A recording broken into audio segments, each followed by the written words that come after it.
Welcome to the Unlock 360 podcast, where education leaders share how they're turning vision into action, one system, one school, and one student at a time, because strong systems give every learner a better shot at success. Good morning and welcome back to Unlock 360, everyone. I'm super excited to have another leader from the great state of Colorado on our show today. Joining us, we have Dr. Katie Jarnot, the Assistant Superintendent of Curriculum and Instruction for Eagle County School District, where she supervises all staff, programs, and curriculum that impact students at the universal level. Welcome, Katie. Thanks. It's nice to be here. It's great to have you.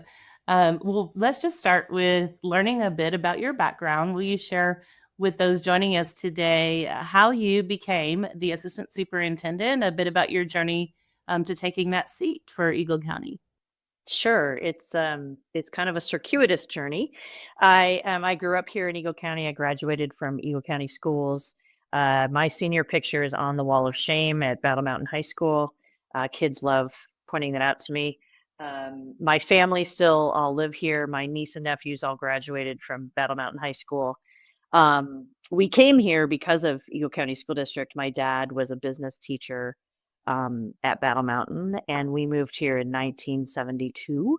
And so after I graduated, my goal was to go to college as far away as possible. And because my dad's in public education, my options were a little bit limited by who was going to pay me to go to their school. So I ended up at Rockford University in Rockford, Illinois.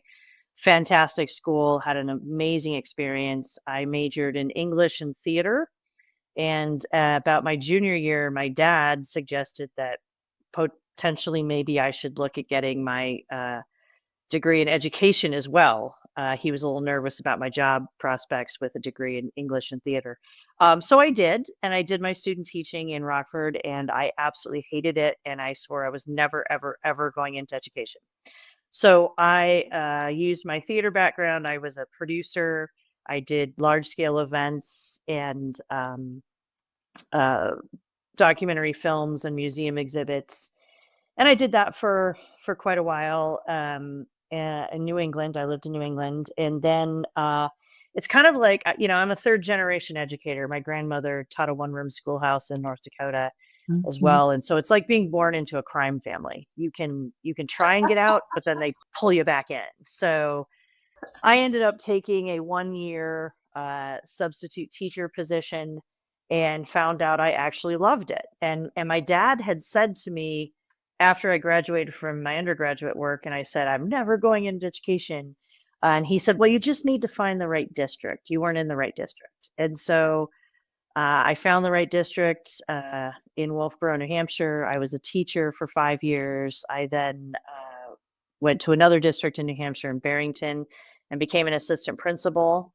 And then just as I was kind of looking for something new to do, this position opened up where I could come back home and be the principal of the middle school I had attended.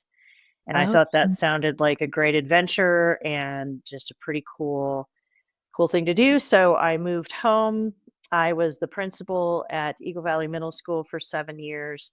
And then just as I was sort of getting tired of that and looking for something new, the assistant superintendent position opened up. And so I have been in this position for the past 8 years. It was kind of a rough start. We had a superintendent that didn't work out and parted ways with the district. And one of the other assistant soups got the job, and he's our superintendent now. He's retiring at the end of this year, but he is absolutely amazing and fabulous, and I've been so lucky to work with him. I'm sad that he's going to be leaving us. Yeah. People move on, so it's really fun to be in the district that I attended, and to have and now I'm at the point where some of my students who I had in middle school are now teachers in the district. It's really cool. Most of the teachers that I think I had have moved on. That was a long time ago, but it's great to be part of a small community with so much history. It's really a unique position, I think, to be in. If I were at a a large district somewhere else, where I didn't have that community bond, I don't think I would be as satisfied with my work, honestly. Okay.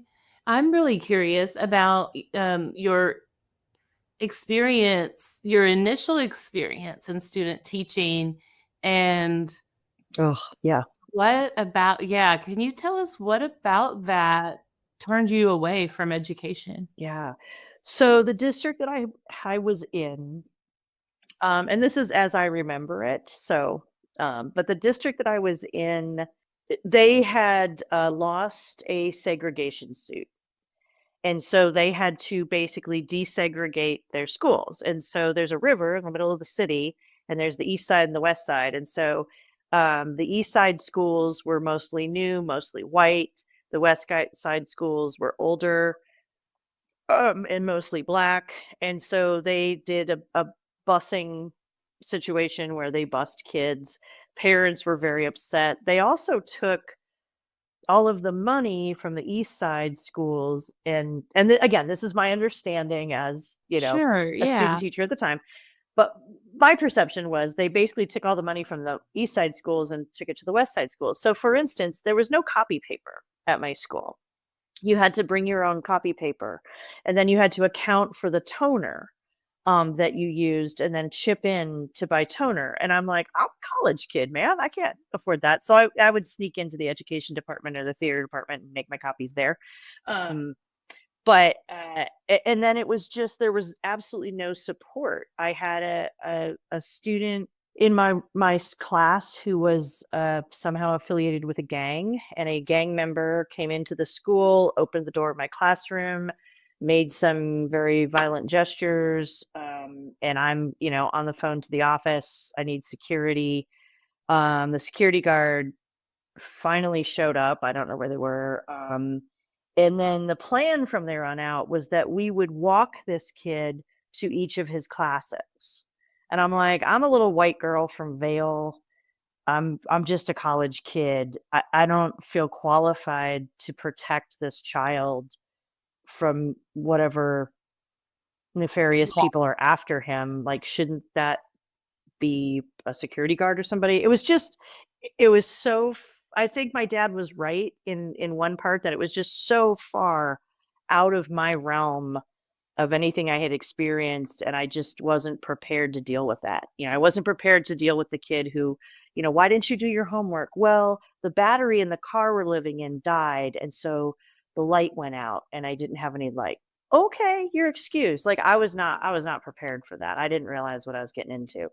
Um, and I learned from it, and I'm grateful for it, and, I loved those kids. I loved the kids so much. I loved working with the kids. I loved helping the kids.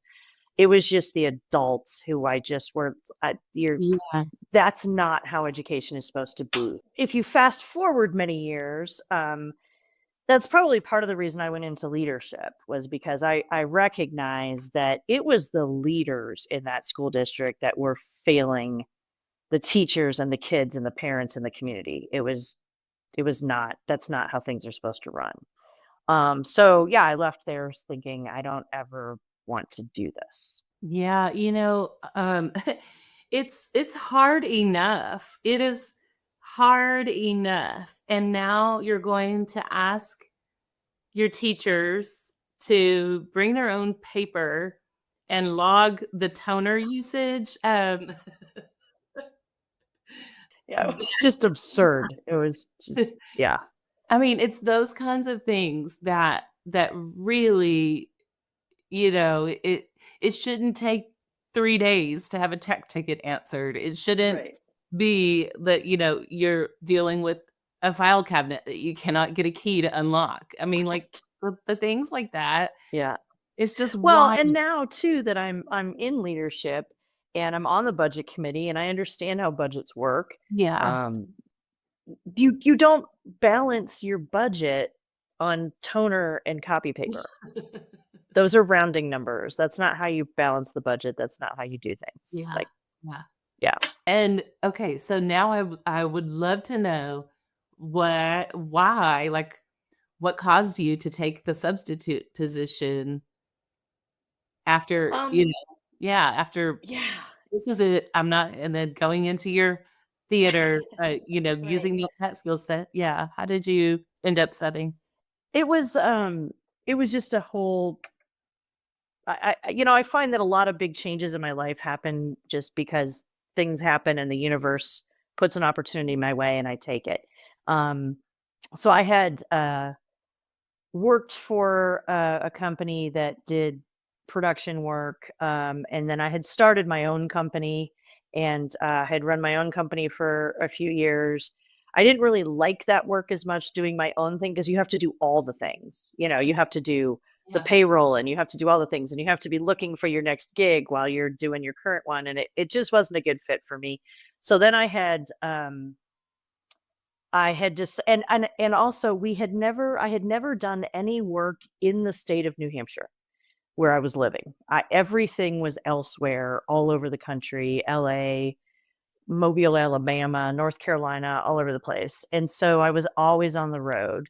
And to be perfectly honest, I my marriage was falling apart and I thought, well, if I could be home more often, that might be helpful. But running my own company, if I were able to do that in a way that allowed me to be home more was not gonna be satisfying, and I didn't know what to do, and I was talking with my parents, and my dad said, "Well, why don't you think about being a substitute teacher? You could do that for a year." And so, I did, and at the end of the year, there was not a job for me, even though I was like, "Oh, no, this is what my dad meant when he said, 'Find the right district.' I Yeah. have found the right Yeah. district. I wanna do this thing. I really like this, and I think I'm pretty good at it." But there wasn't a job, so I had to go back into, I went back into production for a while, and then once a job came open, I got a job at the same school, um, and was an English teacher for 7th and 8th graders, and it was absolutely amazing. However, when I feel like I had basically done the math, when I was hired as a full-time teacher and not just as a sub, and I knew it would be a pay cut. When I got my first paycheck, it was shocking, and I thought to myself, "Oh, what have I done, and how do I get a raise?" And the only way to get a raise is to get a master's degree, and so I thought I would do something, super useful, like, 18th century British poetry or something, and, instead, a friend of mine said, "You should look into administration. You would be a great administrator."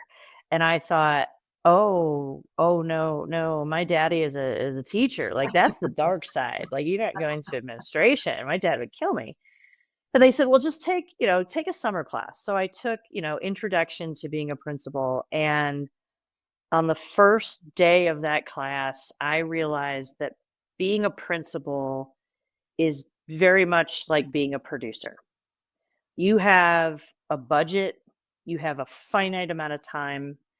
The kids are the talent, the teachers are the directors, the principal is the producer, the superintendent is the executive producer. Like it's all the same. And I it's love your this job. analogy. It's your job to get it all done. Like that's the job of the producer is to produce and to make it happen. And that's the job of the principal. And I just went, oh, okay, maybe I could be good at this. I still wasn't convinced, but I was like, well, I may as well get my master's degree. At least I get a raise. I don't know that I'm ever going to want to be a principal, but we'll see. And so I got my master's degree, and a job came open at a school that I had visited during my master's work through a university in New Hampshire. And they had an opening for an assistant principal. And I was just like, oh my God, this is like my dream school. So I applied, I got the job. I was the assistant principal for 5 years there. And then, once again, I find like every 5 or 7 years, I need to make a change and was looking for a change. And like I said, the job to be the principal of the middle school I attended was pretty cool. So Yeah. I got to move back home, be by my parents. That's been a wonderful thing as well. Um, and just continue on my journey. Yeah, that's awesome. Okay. And I love that you must have a love for middle schoolers, which I we do. share and have in common. Aren't they fun? They're just They're just stuck in the middle. I love it. I love my middle schoolers, and when I was doing my student teaching and I said, I had a choice between high school or middle school, and I said, I'm gonna do middle school because I like middle school a lot better. And my father thought I would lost my mind. He said he did, and he did his student teaching in the 1960s when it was junior high, and he was like, "Oh no, no, I would never. What are you thinking?" Like I think he seriously thought I needed some help, and I had lost my mind because, but I love middle school. They're the best. They're so Yeah. much fun and they're hilarious. Yes. Yes. I agree. They are just they're just awesome. And the challenges that come with that makes it fun. Absolutely. I have always said that I don't know that I have ever heard an adult say, "Oh, middle school was the best time of my life." Yeah. But I have heard plenty of people say, "Oh, middle school was so miserable." Like Yeah. and I because of that, I wanna help make it less miserable. I wanna help kids through that time because it is so hard. It's so hard. There's so much going on in kids' lives, and it's like they coast along in elementary school, and then middle school just erupts, and the hormones, and the changes, and all the things, and, then high school, things smooth out again, and I see a lot of kids who are not doing well in middle school at all, but you know that they're gonna figure it out in high school. And I recently ran into, an adult who had been a student of mine in middle school, and he said, "I've always wanted to ask you, why didn't you fail me in 8th grade and retain me?" And I said, "Okay, well, there's 2 reasons. Number 1, because retention is awful and it doesn't do any good, and there's a ton of research for that, so we do everything we can not to do that. But number Yeah. 2, you were one of those kids who I knew you were gonna get it together in high school.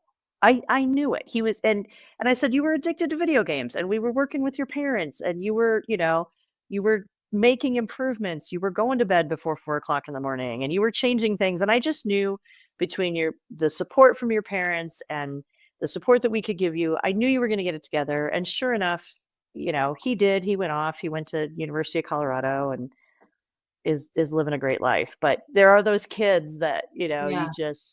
you worry about incessantly, but they're gonna be okay. Then I had another student who I ran into in a bar actually. She was of age and she came up to me and I do remember that in her 8th grade year, her parents were going through a really horrible divorce and she was just falling apart at the seams, and her grades were in the toilet, and it was just awful, and, we were just had so trying to support her in every way, and she came up to me, 12, 14 years later and said, "You know, you said to me when I was in 8th grade, things are gonna get better. They're gonna get better and it's gonna be okay. And you're gonna grow up and middle school is this tiny little inch in the timeline of your life. And it's gonna be okay. And you just have to keep going and put one foot in front of the other." And she said, "Miss Jarno, every time my life gets hard or I have a challenge, I remember what you said to me and I repeat that to myself. This is one tiny part in your whole timeline and it's gonna get better." That's awesome. I So love yeah, that I'm in the so middle of a much. bar just Yeah. openly weeping, just crying, Yeah. just bawling because it was like I was like, "Okay, I can retire happy now. Like, I'm done Yeah. here. My work is done. I have reached that one kid that you wanna make a change with. That's We're good." so awesome. I love it. Yeah, that's special. Okay, so fast forwarding a little bit to where you are now, in your position with Eagle County and thinking about where the district has like help us to see the picture of how the district has changed over the course of the last few years and where you're heading, what your Sure. vision is for the future. So, I think since I arrived here in 2010, or arrived back here, as it may be, um, we've done some pendulum swings. Um, when I first arrived, that was during the No Child Left Behind era. It was also during the Common Core era. You don't hear those words that much anymore. That has kind of passed, but states were adopting standards, and it was, in our district, it was very top down. I think it needed to be, and I think that it was okay for a period of time that the district, we had common formative assessments, and it was very rigid. It was, you have to teach this unit, and then you have the assessment will be open for these days, and then you will get your results, and you will have this amount of time to reteach, and then you move on to the next unit. It was very, very regimented. There was a lot of support from the district. We were part of the TAP program, which I forget what that stands for, but it was a nationwide program, and it was based on pay for performance. And so we were a pay for performance school district, hence why the test scores were so important, and all of that, and the state assessment, CMAS, that was part of your paycheck essentially, and how you would be evaluated. And so there were teacher leaders. Each school had at least one master teacher who taught part-time and then supported teacher part-time, and then two mentor teachers who taught like 3/4 of the time, and then were coaching other teachers, helping support other teachers, also doing evaluations, which now in the state of Colorado is illegal. It was not at the time, but it is now. You have to Yeah. have a degree. You have to have a license, and a principal license, in order Yeah. to evaluate people. So it was very top down. It was very regimented, but it also worked. I mean, we were getting great results, and I think I would dare to say that most teachers were pretty happy, um, because they had a ton of support. Um, but then there came a time, I want to say it was like 4 years, so probably 2014-ish, when we had a change of leadership. So we had a different superintendent come in. They had worked in the district previously. Really brilliant, brilliant person. Great superintendent. Um, but the kind of superintendent that had really huge ideas, but wasn't really down with the implementation. And so one of the first things at an all district meeting, midway through his first year with us, he announced that there will be no more CFAs, no more common formative assessments. Okay. And all the teachers cheered. And I was sitting next to one of my principal colleagues. And I remember turning to her and going, I'm sorry, what?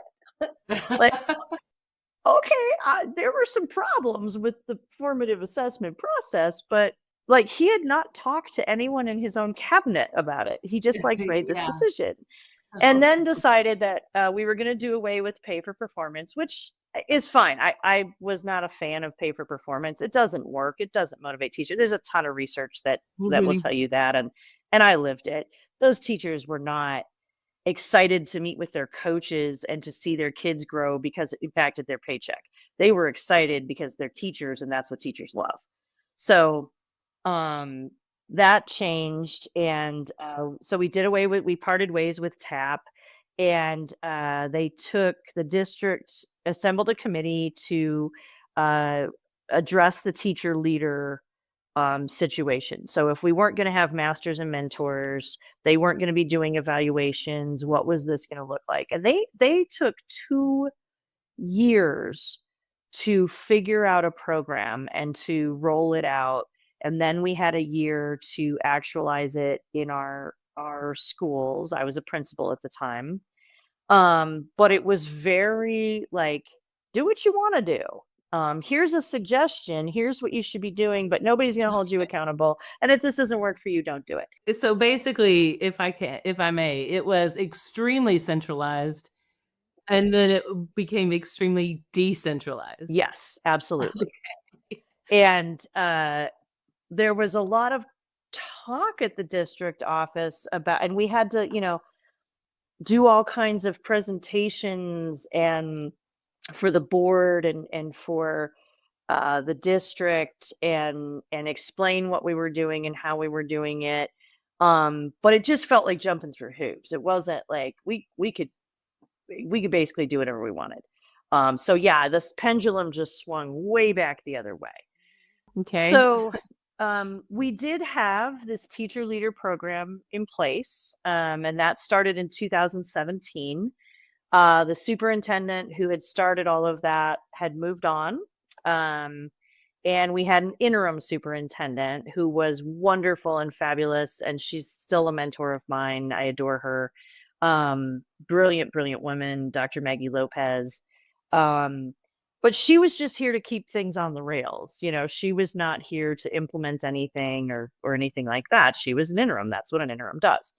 And so then the following year, the school board hired a superintendent, and he was from out of state, and he wanted to push the pendulum back the other way, to have lots of accountability, lots of testing, lots of, he's going to fire this principal if they don't get it together and fire that principal. And it wasn't only top down.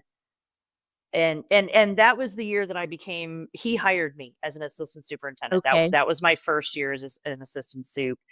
And it just didn't work out. The his version of accountability um was just not a fit for our community, for our district. He came from a very large district.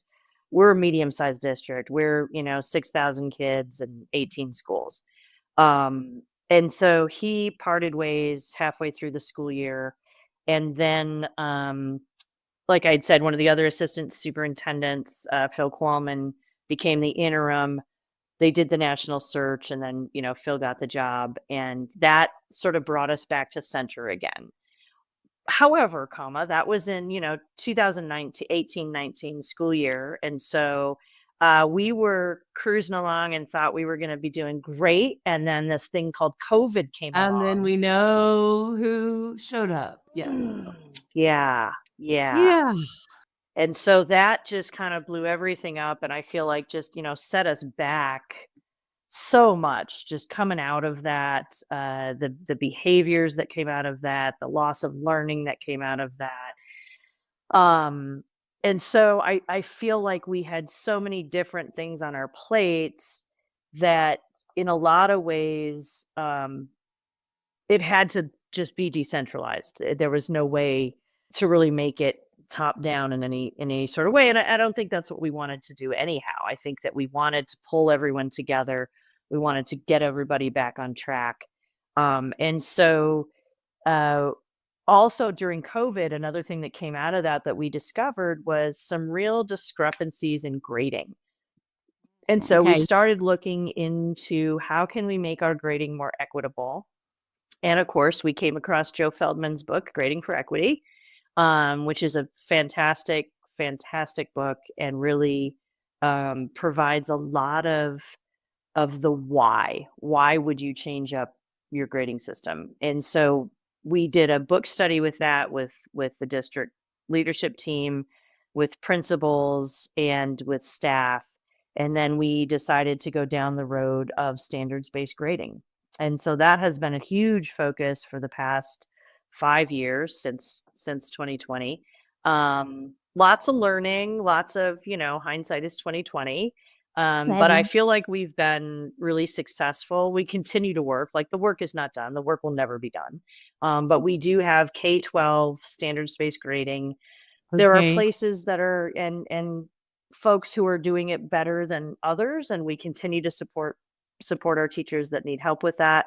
But by and large, that's been going really well. And that's something as we're looking at a change in leadership for next year, that's one of the things that I really hope. I know that our school board values that work, and I hope that that will be a big part of the hiring process is continuing that work. Uh, Dr. Jarno, I'm thinking of some districts that I have partnered with in the past who have undergone that journey.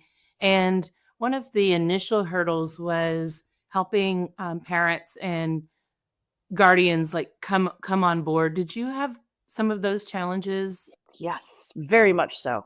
And I think I would have done things a little bit differently if I had it to do over. I think we knew that we had to educate the parents, but I think that we were so busy educating kids and mostly educating teachers, because I think we could have started earlier in educating students on what it is as well, because it's a whole new system for them.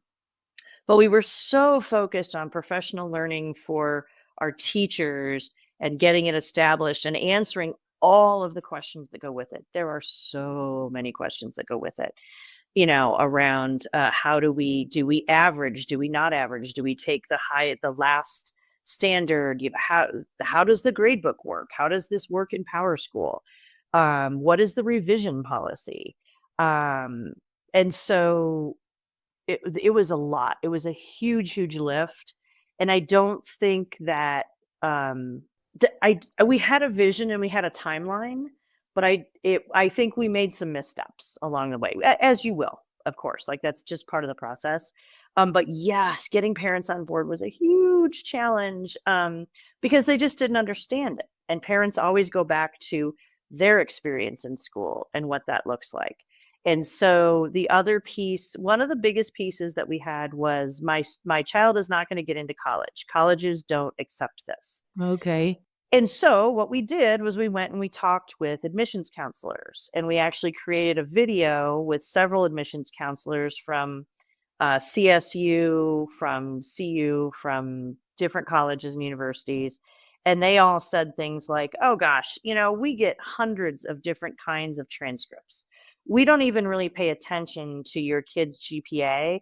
We dissect the transcript and put it into our own terms because we have transcripts from overseas.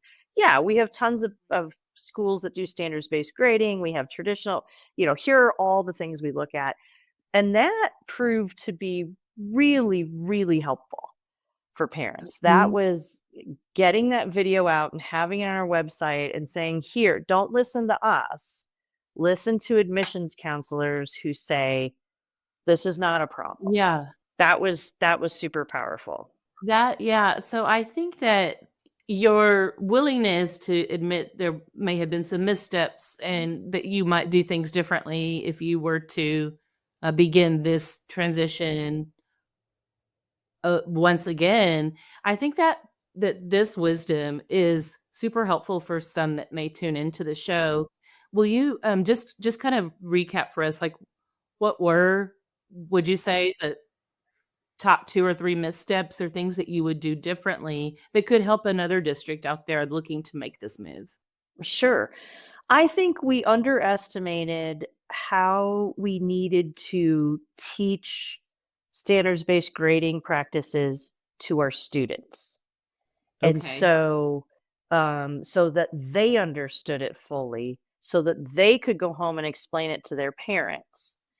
And but it is really difficult while you are training the teachers to take this on, to also have them training the students. But I think that I would have spent more time, um, specifically teaching kids about this is what standards-based grading is, this is how it works, here are the standards, what does a standard look like, all of those things. One of the really interesting pieces of data that we've gathered is that so we started with our elementary and middle schools. Our high schools were super resistant and that was a much bigger lift. So we started with the middle school and elementary schools and piloted with them and got them on board. And then we slowly brought the high schools on board. So kids are matriculating through the system, having standards based grading in elementary and middle school. And so now what we're seeing, because we do at the end of the school year, we do for both of our high schools, we do a teacher survey on standards-based grading, and we do a student survey on standards-based grading, and it's all different questions and a lot of different domains around, um, culture of revision. There are 4 pillars to the standards-based grading that we use, so we go through each of those 4 pillars. Um, and what we're seeing is that our sophomores and freshmen are understanding it, they're getting it, they're happy with it. In the first year that we did the survey. In the second year that we did the survey, oh look, our juniors, our sophomores, and our freshmen Okay. are on board. Yeah. And I'm hoping at the end of this year, which will be the fourth year for high schools, that we'll see that the kids are on board. The teachers are on board and by and large doing a really great job. There are always going to be some folks who are not going to get on board no matter what. We understand Yeah. that. We accept that. There has been a little bit, the other interesting piece of data was there was a little bit of difference between the student's perception of some things and the teacher's perception. So, for instance, we insist on a culture of revision so that kids are able to edit, redo, retake. And Mhm. it's all based on Rick Wormelli's work around culture of revision, that there Yeah. has to be time for reteaching, opportunities to relearn, all of those things. Um, the teachers think that they're crushing it, that the kids know exactly what it is, exactly how it works, and they take full advantage of it. The overall student score is a little bit lower, and they're saying, "Oh, no, we don't know what this is," which is Yeah. great information to have so that then we can go back to our teachers and say, "Hey, in general, here's the discrepancy that we're seeing." And we are able, we stopped making it an anonymous survey so that we could drill down and see, if Okay. there's a teacher who's particularly struggling, how do we help them? Because sometimes when folks are struggling, they're the least likely to reach out for help. And really, as a district, we are not a high accountability. This will be reflected in your evaluation, and we'll coach you out if you don't get on board. We are very much a supportive. Let us help you. What don't you understand? How are you not getting this? And maybe it is. I did meet with one teacher who I said, "What? How can I help you? What can I do for you?" And he said, "Unless you're going to do away with all of this, there's probably nothing you can do." And I went, "Okay, sir. Well, thanks for stopping by my office hours. Good to see ya. I don't know what to tell you." And that's gonna happen. That Yeah. it's never 100%, but I do feel that it's been really successful. I think the other piece that we misstepped on, although we caught ourselves really quickly, was thinking that okay, we're here, we're done. All we need to focus on is the new teachers coming in, Uh-huh. but we're good. No, it is continual work. It is continual work. It's never done. There are always questions. Um, then you always have to be looking for those spots where is this working well or not? Or is there still misconception with teachers? Is there how do we continue to move forward? So that's kind of a constant. What have been the benefits for students? Well, according to students, they are understanding their learning much more deeply. And that comes out in the survey that we do. Um, we are seeing in schools where they are doing standards based grading with fidelity and where they have a really good teacher leader and PLC model, they are seeing gains. They are definitely. I Okay, just looked at one of our school's data a few days ago, and they have grown in writing every year for the last 3 years. that's amazing. Are they That's where what they you want to want. be? No, Yeah. but they've had huge growth, like really, really good growth. Um, and we are reviewing our teacher leader model. It is expensive, and we want to make sure that it's working well. And what we're finding is that it's working well in some schools, it's not working well in others. And so we're going to do a little more digging on that and get some more data on where is it working well and where is it not.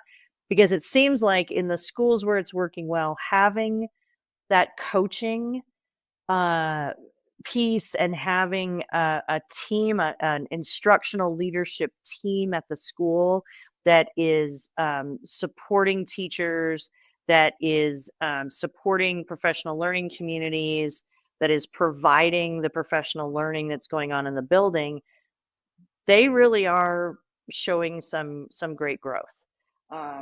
But we have some other places where it's just not working as well. And so we should have honestly done a review of the model like 5 years ago. But what happened 5 years ago? Oh, that's right. There was COVID. And then Yeah. there was the post-COVID, all of it. Yeah.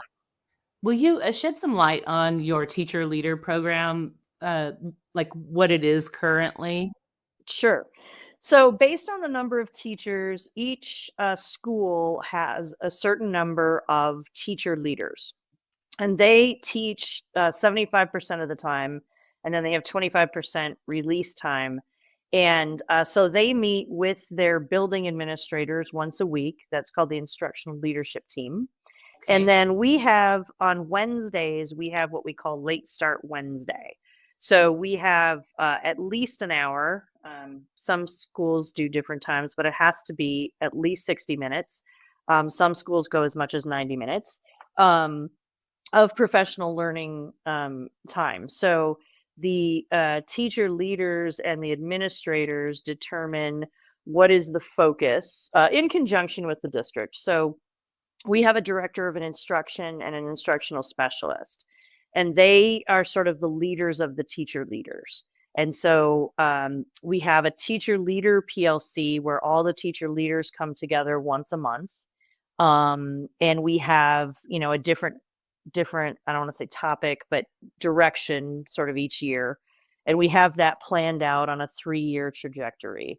And sometimes, so for instance, elementary really wanted to focus on writing, and secondary last year really wanted to focus on the learning environment and how to get kids engaged. And so we differentiate. But the teacher leaders from each building all come together. I think each building has at least 3. Some buildings have more depending on their size. So all the teacher leaders and the admin come together once a month, and we have a teacher leader PLC, and we go through best practices, and we help them with their problems of practice, and we help them with coaching. We do a lot of, coaching of coaches, and here's what good coaching looks like. We use a lot of gym nights work on coaching. And then the teacher leaders go back to their buildings. They are in charge of the professional learning communities and the professional learning that happens in their schools.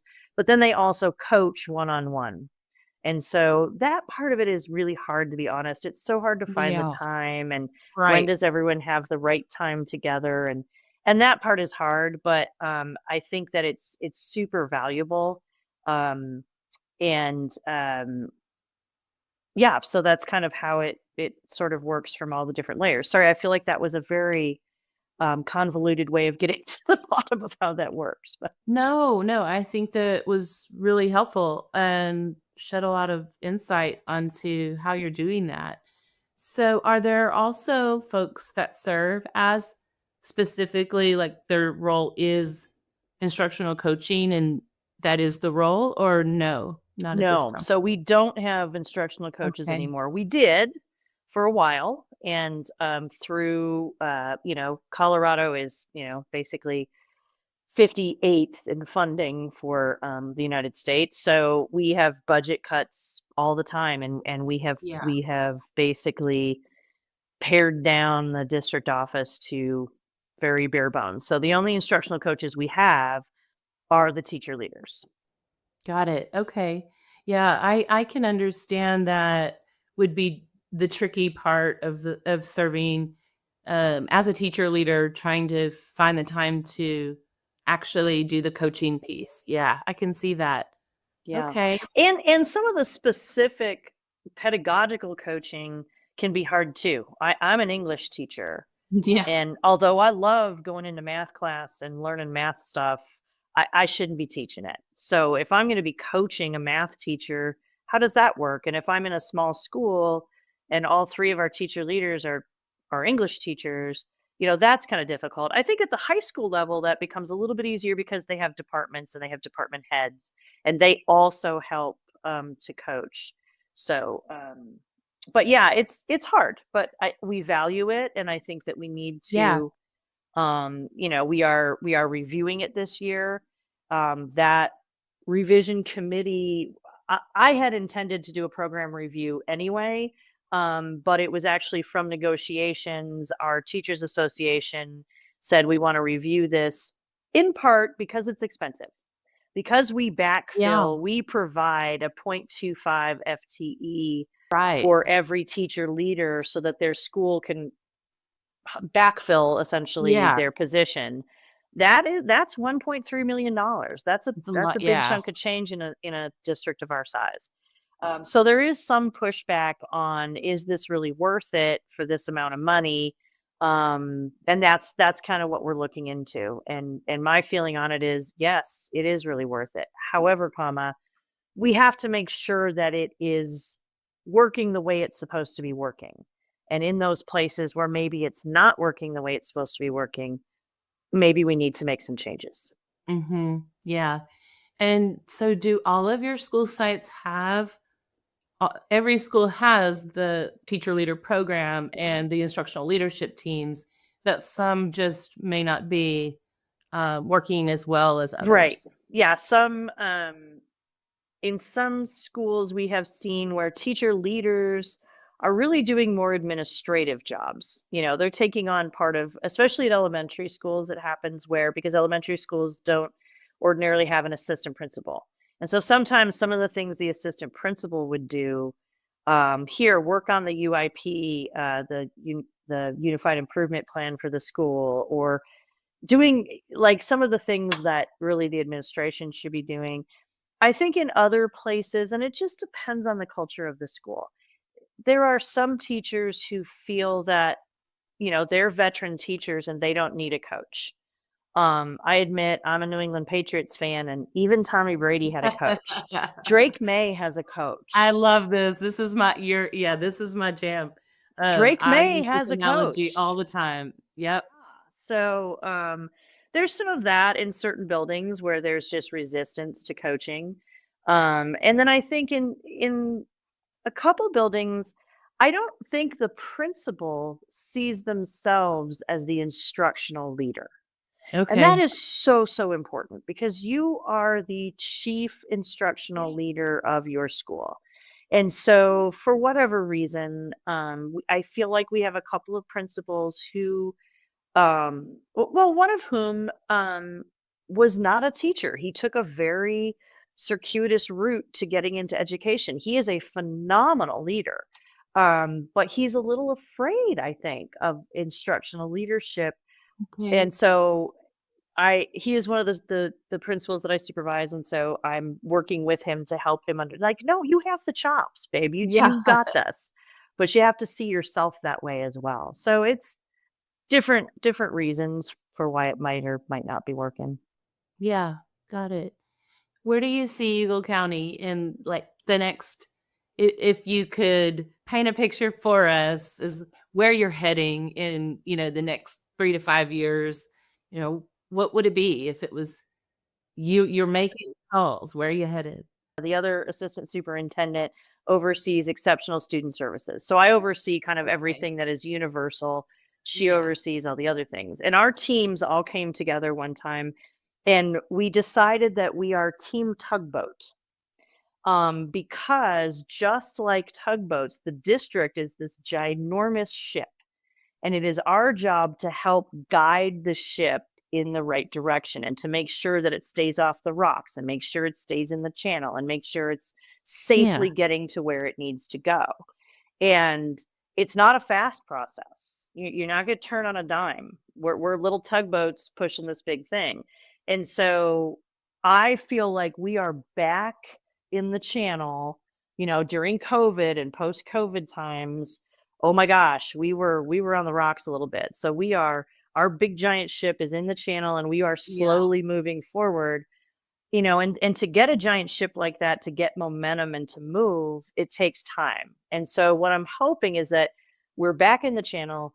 We're moving, albeit a little bit more slowly than I would hope, but we're moving. We're starting to see our test scores go up. We're starting to see kids being successful. We're starting to see teachers having good mental health. Like that was such a concern. And students. Our Yeah. students' mental health is doing better. So all of these initiatives that we have and all of these things are moving forward. And what I really hope for the next 3 years at least is that we continue that work and really hone in on the work that we're doing so we can capitalize on that momentum and keep it moving forward. Obviously, there's always, more things we want to add in. We, in education, there's so many different initiatives, and you should be doing this and you should be doing that. And we try and do a really good job of keeping the noise out and focusing on what we're doing. I love that. So Good for I hope you. that we can continue to just focus on what we're doing and continue moving forward. That's awesome. Katie, it has been such a pleasure having you on the show, and some of these topics just resonate with me, and it's been fun. Thank you so much for sharing your journey and your expertise and experience around standards-based grading, your teacher leader program, all super valuable insights. And I just really admire and affirm you for trying to remain focused and not get caught up in that whirlwind of initiativitis, Yes. which can Oh, I like be that. initiativitis. Yeah. So thank you so much. Where can people go if they want to learn more about your district? So our district's website is just eagleschools.net, or you can search Eagle County School District. If you search Eagle County School District, make sure it's Eagle County School District, Colorado. There is another Eagle Okay. County in Idaho, oddly. Okay. Good to know. That's So, yeah. helpful. But yes, that our website has links. We have a really great link to all of our standards-based grading work. And you can see where we have a whole section for parents, for students. So if you are interested in standards-based grading, eaglecountyschools.net, and you can find links on there. We have lots and lots of videos. In addition to the video from the admissions counselors, we have a number of videos for parents to look at, for teachers to look at. So all of that is on our website if you're interested and want to learn more. And you can always reach out to me. I've talked to lots and lots of districts about teacher leadership, about standards-based grading, about any number of things. I love mentoring folks and helping other folks out. So you can always reach me at my email address, which is also on the website. Awesome. Thank you, Katie. To close out, I want to end with something a little bit different, and I don't know, something that I think is great to practice gratitude. We do have a very special Thanksgiving holiday right around the corner. It could be anything, Dr. Jarnot. It could be something personal, something professional, someone, a place. What are you grateful for? I am really grateful for our community. I just sat on a community panel that was about, the state of the valley. And one of the themes that came up time and time again is that with as much polarization as there is in our country right now, I believe that I live in a community where we still see each other. We still see the human. We still see the Good. person. And even if tempers are high, or someone has made a mistake or said something inappropriate, I don't know, whatever it is that, all the things that get people stirred up. I feel like at the end of the day, we're able to come back together as a community, and to understand each other as neighbors, as friends, as relatives. It is a small valley, and I do believe that we have an incredibly strong and fabulous community that we're a part of, and I am so grateful for that. I wouldn't want to be a leader in education anywhere else but here. That's awesome. I love it. Thank you, everyone, for tuning in. Until next time. Thank you for listening to the Unlock 360 podcast. Follow us on LinkedIn and YouTube, and visit leadteachlearn360.com to learn more about us, because every school deserves systems that work and leaders who can make them thrive.